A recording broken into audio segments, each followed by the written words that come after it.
آج ایک اہم مسئلہ، اکثر لوگ نماز جنازہ پڑھتے ہیں، آپ نے بھی دیکھا ہوگا نماز جنازہ کے دوران کئی لوگ جوتوں سمیت نماز پڑھ رہے ہوتے ہیں، اور کئی لوگ اپنے جوتے سیٹ پہ رکھ دیتے ہیں، اور کئی لوگ اپنے جوتوں کو آگے رکھ دیتے ہیں، اور کئی لوگ اپنے جوتوں کے اوپر کھڑے ہو جاتے ہیں، اور کئی لوگ دوسرا کو دیکھی دیکھی وہ کرتے ہیں، کبھی ادھر دیکھ رہے کبھی ادھر دیکھ رہے ہوتے ہیں کہ یہ کیا کر رہے وہ کیا کر رہے، تاکہ میں بھی ایسا کروں۔ جوتوں کے بارے میں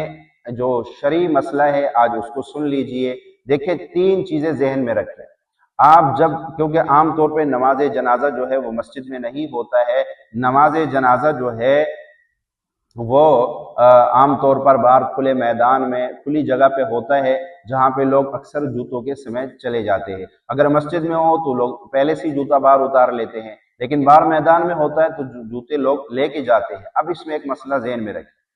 پہلا مسئلہ، اگر آپ کے جوتے پاک ہے، ٹھیک ہے، تو آپ کو جوتے اتارنے کی ضرورت ہی نہیں ہے، آپ جوتوں سمیت نماز جنازہ پڑھ لیں، جوتا نہ اتارے، جوتا پہنے آپ نے شوز پہنے ہوئے، آپ شوز پہنے نماز جنازہ پڑھ لے، اگر آپ کو یقین ہے کہ آپ کا جوتا بالکل پاک ہے، ٹھیک ہے۔ اور دوسری بات ہے کہ اس میں سجدہ بھی نہیں ہے کہ جوتے پہنے ہوئے سجدہ کرنا مشکل ہو رہا ہے، تحیات میں بیٹھنا مشکل ہو رہا ہے، نہیں، وہ بھی نہیں ہے، تو آپ جوتوں سمیت نماز جنازہ پڑھ سکتے ہیں۔ دوسرا مسئلہ، اگر آپ کے جوتے کے نیچے والے حصے تلوے کے اوپر گندگی لگی ہوئی ہے، آپ کو علم ہے، تو اس صورت میں آپ جوتے سے پاؤں نکال کر جوتے کے اوپر پاؤں رکھ لے اور نماز جنازہ پڑھ لے، یعنی اپنے جوتوں کے اوپر ہی کھڑے ہو جائے۔ بعض دفعہ جنازے میں رش اتنا ہوتا ہے کہ بندہ جوتا ادھر ادھر رکھ بھی نہیں سکتا ہے، تو آپ اپنے جوتوں کے اوپر کھڑے ہو جائے، وہ اس صورت میں جبکہ جوتے کا نیچے والا تلوا گندا ہو، تو آپ اس کے اوپر کھڑے ہو کے نماز جنازہ پڑھ لیں گے، آپ کا جنازہ درست ہو جائے گا۔ تیسرا مسئلہ یہ ہے کہ